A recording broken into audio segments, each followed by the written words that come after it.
5 Australian former prisoners of war of the Japanese relax with cups of tea and a newspaper after the Japanese surrender. The brutal treatment inflicted upon these men by their Japanese captors is clearly illustrated by their poor physical condition. These prisoners were held on the Chani Pao camp. Often thought to be synonymous with horror, it was in fact a relatively comfortable camp, at least compared to those on Borneo, Ambon, Hainan, Japan and the Thai-Burma Railway.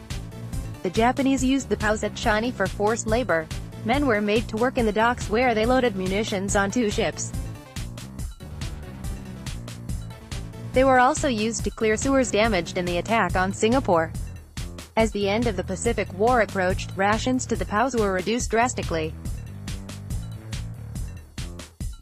To be more precisely, ration scales were reduced even for the Japanese as resupply from outside Malaya, Singapore became more difficult as the war progressed.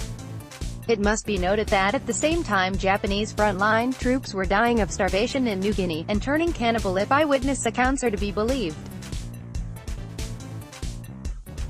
Individuals experiencing starvation lose substantial fat and muscle mass as the body breaks down these tissues for energy.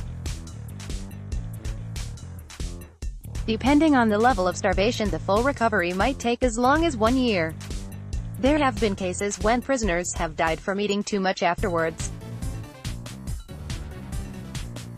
This is called refeeding syndrome, which is a syndrome consisting of metabolic disturbances that occur as a result of reinstitution of nutrition to patients who are starved or severely malnourished.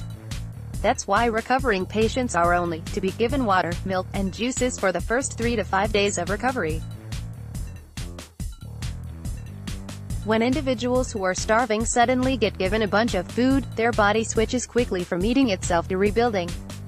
This causes big shifts of minerals out of the blood and into the cells, and blood levels plummet, where previously they were being artificially maintained.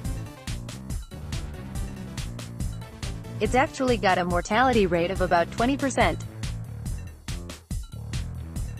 Most of the research on it was done after all these individuals getting out of POW camps were stuffed with food and died instead of recovering. They need to slowly bring starving people back to normal calorie diets, and watch their blood chemistry closely.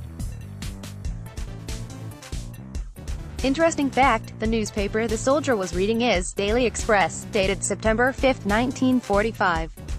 The headline, 30th Day in Hiroshima, Those Who Escaped Begin to Die, Victims of the Atomic Plague. Picture, photo credit, Australian War Memorial.